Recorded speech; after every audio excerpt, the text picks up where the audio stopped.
Hi everybody, Julie here. I don't know if you guys are, but I'm watching this public inquiry into the emergency order in Ottawa on bated breath these days. I'm so curious.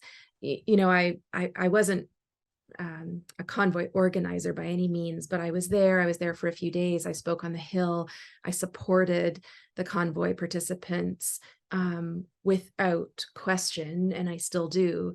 But during that whole time, and since then, I've been wondering what was going through the minds of government officials, OPP, RCMP.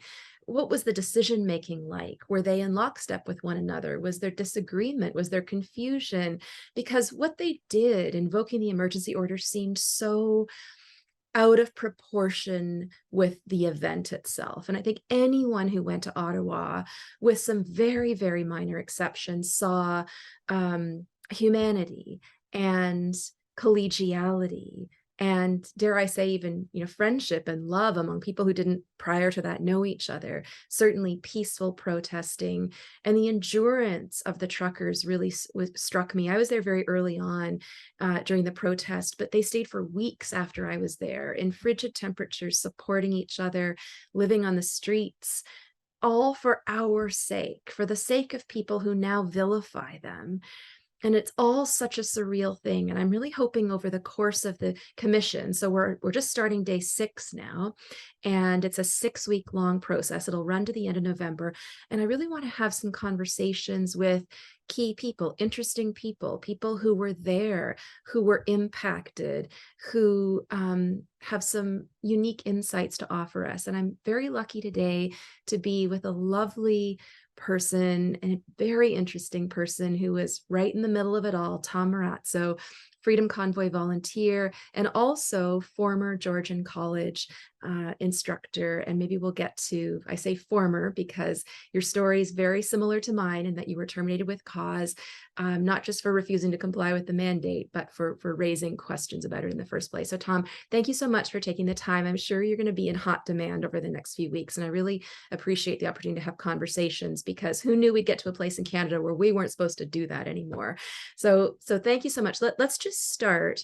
I know you've been following, you've been at the commission, you've heard a lot of the testimony. What are your impressions so far? What are you seeing so far?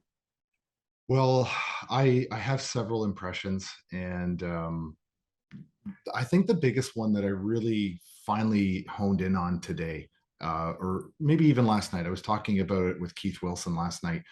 And by the way, it might say Keith Wilson on the bottom of the screen, but it is in fact Tom Marazzo. But I'm on Keith's computer right now. But the the thing I learned about, or I observed a couple of big things. I think as a non-sophisticated, I'm not a trained lawyer. I learned through osmosis about the law, but I'm not sophisticated in the way that the lawyers see what's happening in the commission right now. But from the general public perspective, which I think I'm sitting in the audience every day live there in the commission, and I've noticed a couple of things.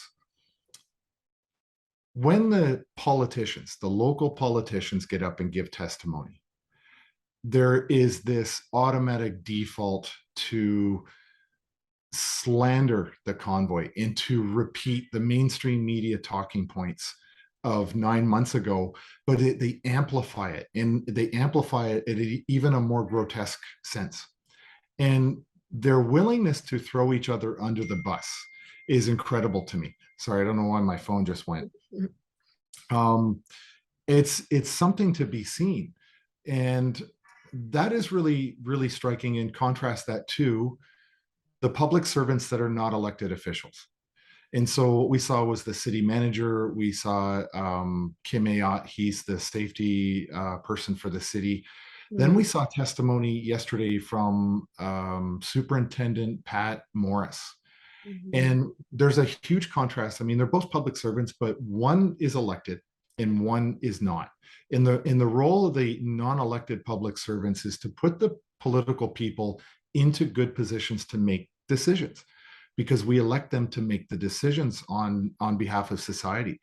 And what you're seeing is this incredible contrast between the way the non-elected public servants answer questions truthfully, with integrity, and their interest is clearly about telling the truth, versus the politicians who seem to always be campaigning, and they're always spinning some sort of a chaotic lie, I would say. And I don't know how to characterize it other than to say that they are outright lying when I hear the things that they say in their testimony. Well, and I It's think Pat Morris said that yesterday, yes, largely, right? I mean, yes. he said that the narrative, the rhetoric, the language, the picture that the government, that the media was painting for the public was irrationally, unfoundedly extreme and hysterical.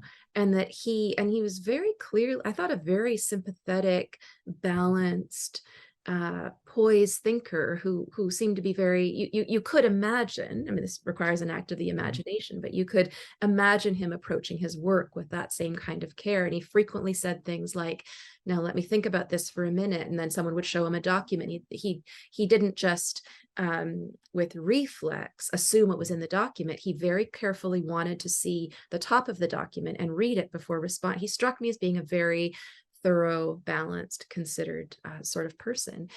But he said really in no uncertain words that the way the convoy was characterized, I mean, even the word that we use, convoy, it has a certain brutishness to it, doesn't it? When Yes. you envision that, it has a militaristic quality. Mhm. So even the choice of that word, and I almost wonder if the language of civil disobedience was intentionally avoided Yes. within the media, because that sounds so much more peaceable. It has allusions to Martin Luther King and Rosa Parks, and we can't have that, because we wouldn't want to make it seem like the truckers were protesting with as much legitimacy as they protested. So this issue of rhetoric is so interesting to me. But you make this interesting distinction between elected and unelected public servants. Why do you think the elected public servants are so interested in um, continuing with this rhetoric, whereas the unelected ones like Morris are not? Well, because the elected officials know that they were the ones that made the final decisions. Mm. And with the authority to make decisions comes the responsibility for the decisions that you've made. And Mhm. so they're grasping at, Accountability now in hindsight, right? yes, yes. And so they're grasping at every opportunity they can to deflect culpability away from themselves. And this is risk management. Politics are doing risk management, and risk management is not about eliminating risks. Risk management is about is transferring risk to somebody else or to another um, system or something like that. That's what risk management is about, and this is what they do. And I listened to both the testimony, and what I found fascinating is that there was never any desire. I've yet to hear testimony yet from any elected official where there was a desire to actually talk to us. Mm-hmm. And that is such a simple thing. What they were all maneuvering to do very vigorously, and we've heard this in the testimony thus far from all of the elected people, their entire singular option that they were trying to explore was to give themselves more extraordinary powers and resources to break the back of the convoy, not to listen to the grievance, not to understand, not to try to work with us. And that was very, very blatant from the testimony that I've seen. I've yet to hear somebody say, hey, why don't we just go and actually talk to them? And the highest ranking person that we've spoken to was a sergeant. That's it, from a police liaison team. You That's know, it. We had two meetings with a superintendent of police. And we had I was in two meetings with Steve K. Kanalakis, I believe is his last name, but it's hard to pronounce, and people just call him Steve K. That's widely accepted. But he was great to talk to deal with when we had access to him. But there was this deep desire on the political level to never ever discuss what was going on, to never engage with us. And that I find to be incredibly troubling, because it's actually in their mandate as elected officials to talk to constituents. That's what they're for. representative government, right? Yes, Represent the people. absolutely. What would you, so what did I mean, to the degree that you're able to speak to Mhm. it, what did the conversations with Steve K look like? And did you have conversations with again, the degree you're able to say this, but did you have conversations with Tamara or Danny or Chris about what you wanted to speak to our government officials about, and who were you hoping ultimately to speak with? So my interactions with Steve, the city manager, were very good. They were very professional. I was not. I never felt that the two occasions I met with him that I was sitting across the table with somebody who was adversarial. He was somebody that wanted to solve a problem. He could see the big picture, but he's the highest non-elected official in the city of Ottawa. And so his interest is his city. That is his mandate. And I understood that perspective. But he was looking for a resolution from us to reduce the strain on the city, which was exactly what we wanted. That was the meeting that we wanted to have. And in our conversations, and yes, I spoke to various members of the convoy, not just Danny and Chris and Tamara, but we were getting legal advice from Keith and Eva as well on the ground. Keith and Eva were in the first meeting that I participated with Steve, and also in the second one, Eva was in there. So we always were presenting a professional, qualified, reasonable posture or demeanor to the city the few times we got to actually talk to them. And we all, the ultimate goal was to end the federal mandates. And here's an important point.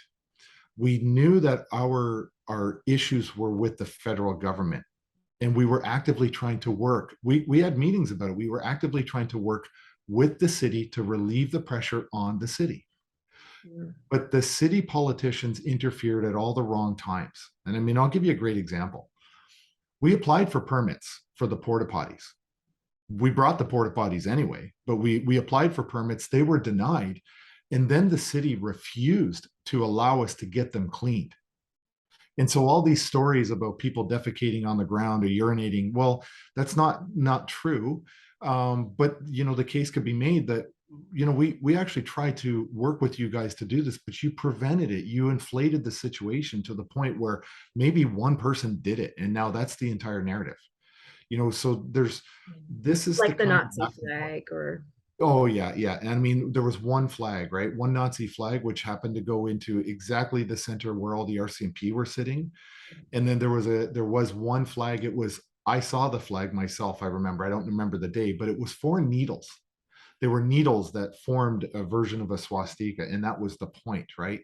Is that it was not meant to be a swastika. It meant to be about tyranny. And so there was one Confederate flag, one that people saw, and even the truckers called it out and said, "Hey, there's no Tom, place." even if there had been 10, Yes. I mean, even if there had been 10, Mhm. what would the significance of that have been?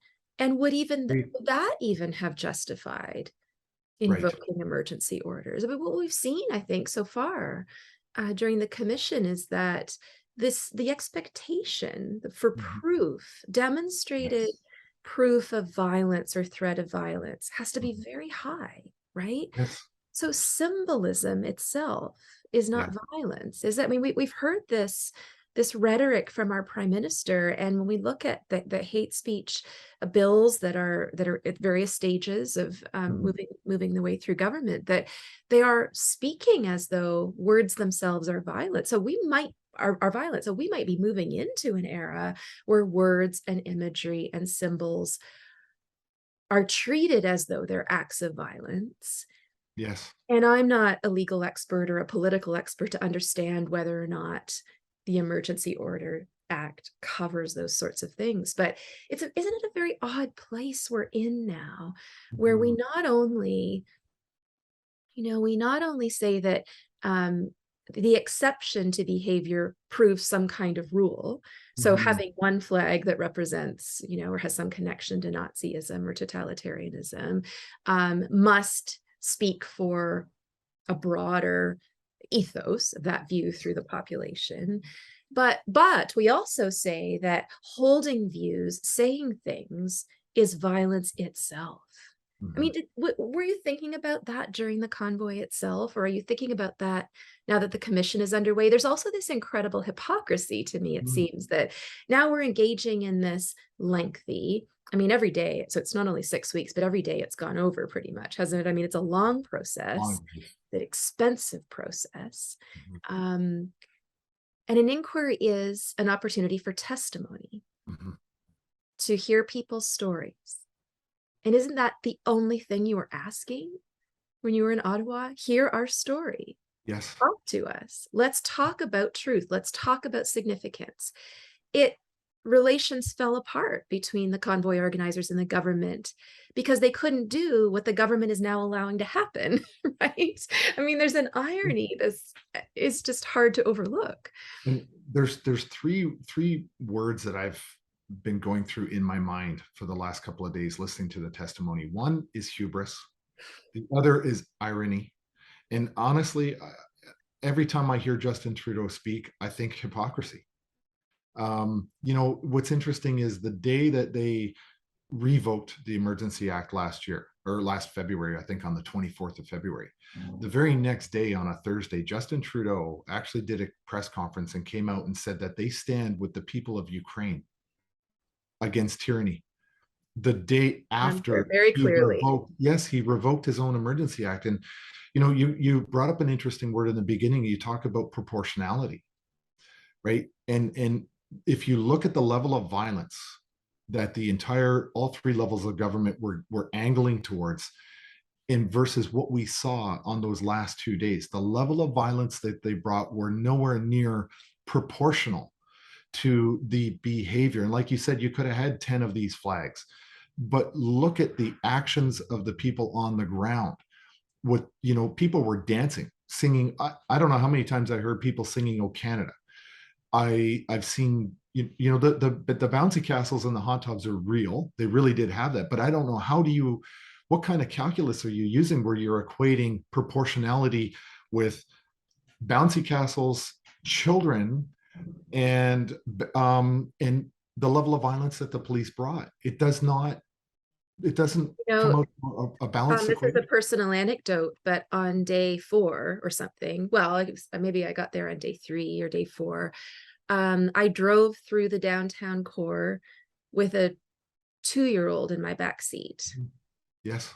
and every corner I got to, Mhm. truckers came up to the window and said, "What can I do? Can I help you? Go this way."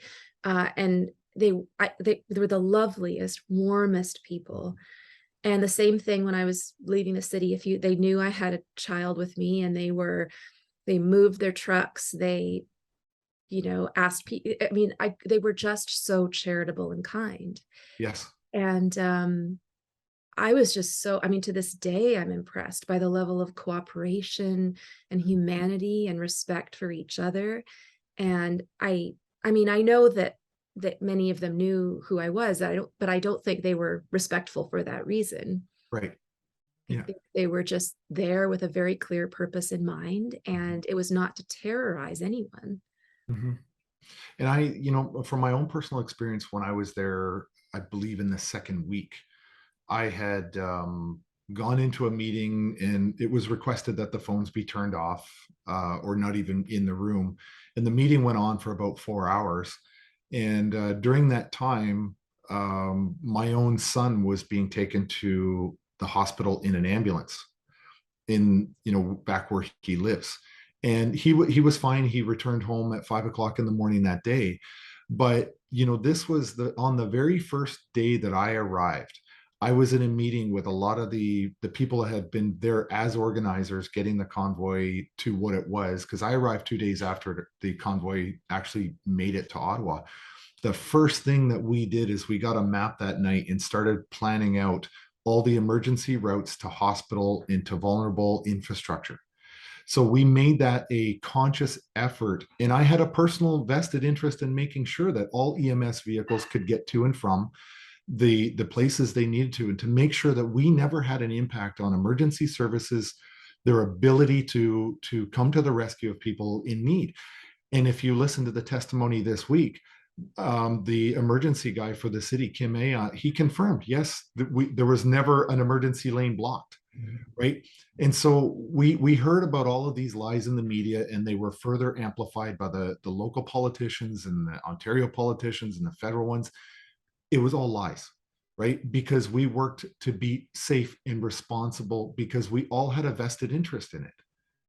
It was the right thing to do.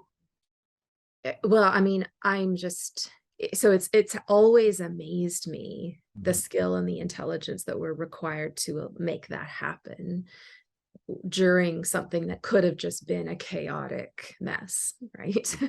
It could have been. It could have been. But I think But what your you were doing, priorities were so clear, and yes, they your were very integrity clear. was so clear, right? Mhm. Yeah.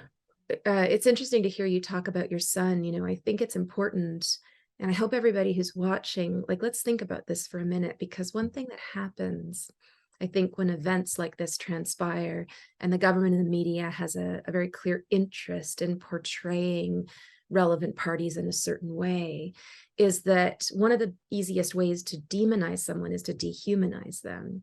So we take them out of the context of their personal relationships. We stop referring to them by their name. We maybe don't even show their face anymore. And the media, I think, was very good at using the term convoy organizer. And we've already talked about how that word convoy is kind of militaristic, and organizer sounds very full of intent, Mhm. as opposed to using your personal names.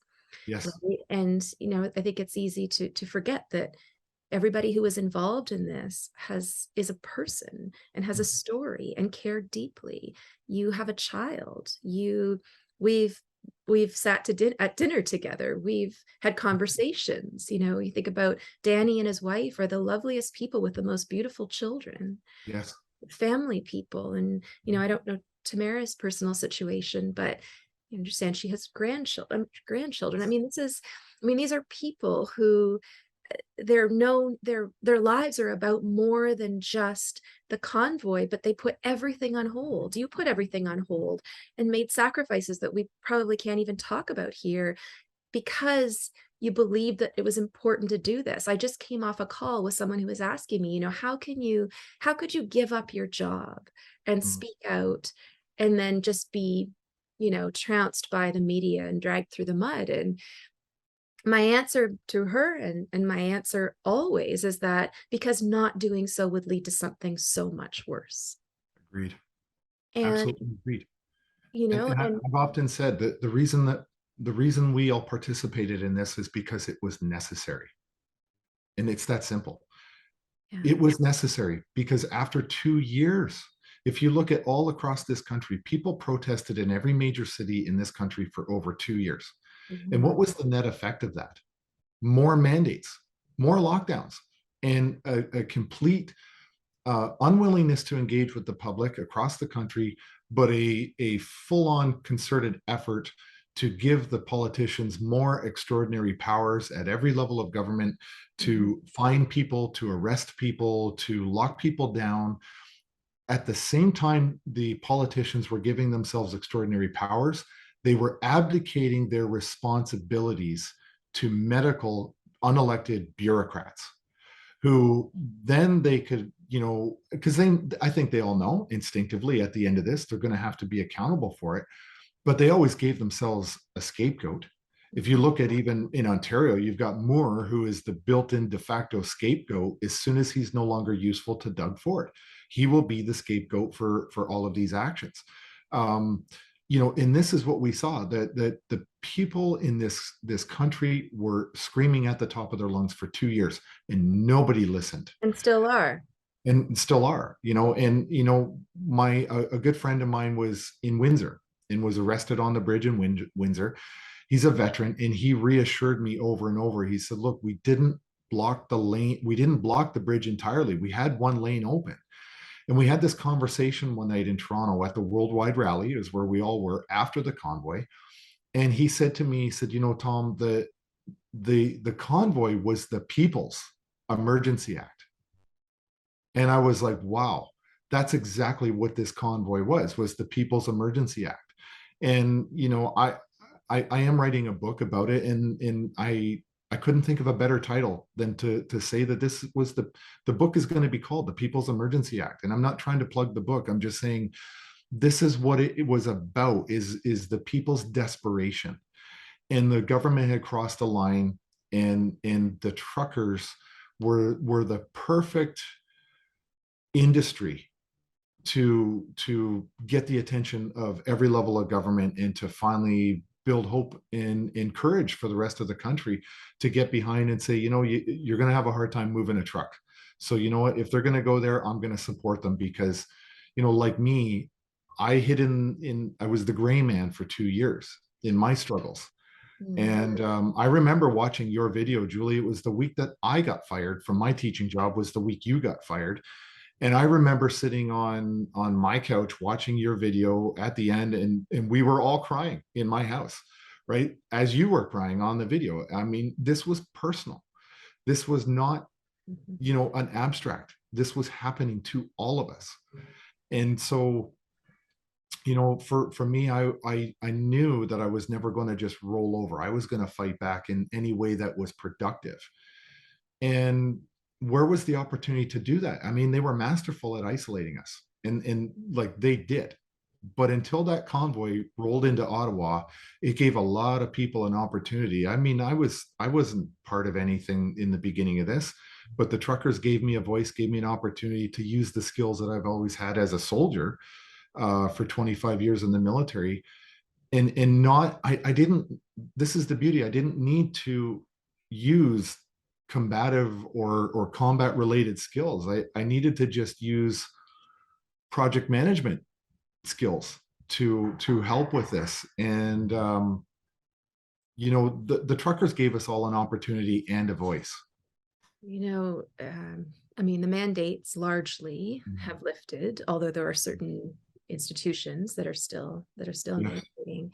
like And so Western University, perhaps. they have leading the charge. That's right. Yeah. And, so we'll never know, I guess, the degree to which the fact that we're not living under blanket mandates right now is due to the truckers. I have my suspicions, but, Mhm. so I personally am very grateful to you and to them.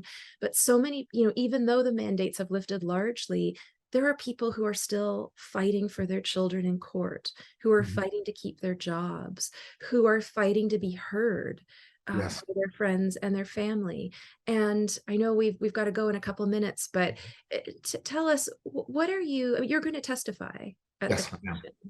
I am. What are your thoughts about that now, looking ahead to I I honestly can't wait. I've been waiting since February 20th that? to get on that stand and to tell the truth, and to talk about every step that we took to work with the government, and to deliberately take the pressure off of the residents of Ottawa, and off the police, off the local government, to put the pressure where it deserved to be. And that is squarely at the foot of the federal government of Canada. And that's what we always intended to do. But yet, we had far too much political interference at the local level, because, they felt inconvenienced for a couple of weeks. Well, meanwhile, 6 million Canadians in this country were absolutely inconvenienced for months upon months. And I mean, even until recently, um, you couldn't get on a plane. And make no mistake, these mandates are, as Justin Trudeau said, suspended. And there's talk in the media. He's saying if the uptake doesn't start to improve on the vaccines, he'll reconsider mandates again, right? When the Ontario, rational position might be the opposite. yes, and Ontario So, right now, yeah. and John Tory has said this. I saw him on Mhm. City TV a few weeks ago saying, the uptake of the vaccine is like 3% among children. We must do something about this, right? As Yeah, opposed to listening to the people as the yes, elected official you are and saying, they don't want what we're peddling. How about we change our policy? yes, yes, because ultimately, are they kings and queens, or are they public servants that we put into those positions to make decisions on behalf of what the citizens of this country want, not to tell us what our decision is going to be? They're supposed to listen to us and represent our wishes. And it doesn't seem to be that. And I even this morning, I had a quick conversation with one of the lawyers Bathsheba Vandenberg, and she's saying, from a legal perspective, because she's got some phenomenal credentials and she's worked at war crimes tribunals at The Hague and everything, and she's saying, Canada's human rights legislation in this country are not robust. We don't have a Human Rights Act in this country. And, in my unsophisticated legal training that I get, which is only through osmosis in absolutely fascinating conversations, I think maybe, she's onto something in this country. We if you look at family courts, there's no human rights in family courts. We never thought we needed it, maybe. Yeah, we thought that the charter was going to be this wonderful thing for Canadians, and until the courts and the legal system starts to actually take it serious, the charter is not going to be as robust as what we thought it was going to be. And I would argue it is the most robust thing we have, but it Mhm. doesn't go nearly far enough, I think. Mhm. But I'm no legal expert, and that is just my own personal opinion. We certainly have this challenge to work through how this notwithstanding clause works and the impact it has, and if our charter can mean anything through times of Yeah. crisis when we might expect we would need it the most. Well, the notwithstanding clause is something interesting that I learned a couple weeks ago. Last month was that Section 6 of the Charter is exempt from the notwithstanding clause. The mobility rights Mm, are exempt from notwithstanding. mhm, And because the writers of the charter said there is no situation ever that we could have ever conceived that the notwithstanding clause would apply to stopping Canadians from having mobility. And mhm. that's a really interesting thing because it was used against us. Tom, I know we've got to run. I thank you so much for your insights thus far and for framing what's going on in Ottawa these weeks with some humanity. And I hope we see that going forward. I hope we see some more testimony like the one we saw yesterday from Pat Morris, not because it lends credence to the freedom side of things, but because it's balanced and feels honest and transparent and careful. And I hope we see that from our public officials and from all the others testifying. And maybe you'll be generous enough to chat with us again in a couple weeks and see how things are transpiring. Absolutely. I'd love to come back and talk to you, Julie. Thanks, Tom. Thank you so much. Thank you. With your support, our lawyers will be in Ottawa for the next few weeks, trying to hold our government accountable for its improper declaration of an emergency. To follow our work in the inquiry, visit thedemocracyfund.ca/commission, and please consider making a tax-deductible donation to help contribute to our fight. We thank you so much for your support.